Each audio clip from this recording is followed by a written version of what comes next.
stand out in that huge crowd, open access is one of the ways to go. Open access, not a very recent trend, but a very common one right now, really helps to disseminate your research. It changes a bit the dynamics and publication also the costs, but it helps you as a researcher in a lot of ways. Open access articles, just on average, have a much higher download rate. They're viewed many, many more times. They are also more cited than other articles as well, which will help the original authors of the paper as well. And they're receiving much, much more attention in the wider field. It's about 4 times higher than average articles. So it can be very worthwhile to invest into an open access publication. But how to choose one of these publications? So journals can be open access, can be others. We all would like to have our paper somewhere in Nature and Science and some of these ones, but sometimes aiming for that will just prevent you getting there at all.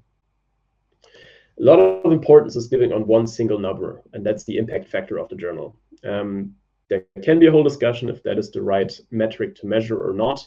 It's not the greatest one, and it's not being used in the way it was originally intended by its inventor, but it is one of the factors that we have, and even worse, what funding agencies, what hiring committees, and so on will look out for. So in some way, you are still stuck to the impact factor, and you need to consider this, but be aware that this does not necessarily directly translate into the quality of an article. Many niche journals that have the highest reputation in the field actually have a relatively low impact factor just because the niche is very small.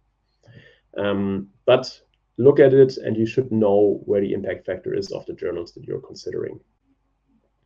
Yeah, as I've said, Nature, Science would be great. PNAS, also pretty cool. We would all like to go there, but these are also the most selective journals.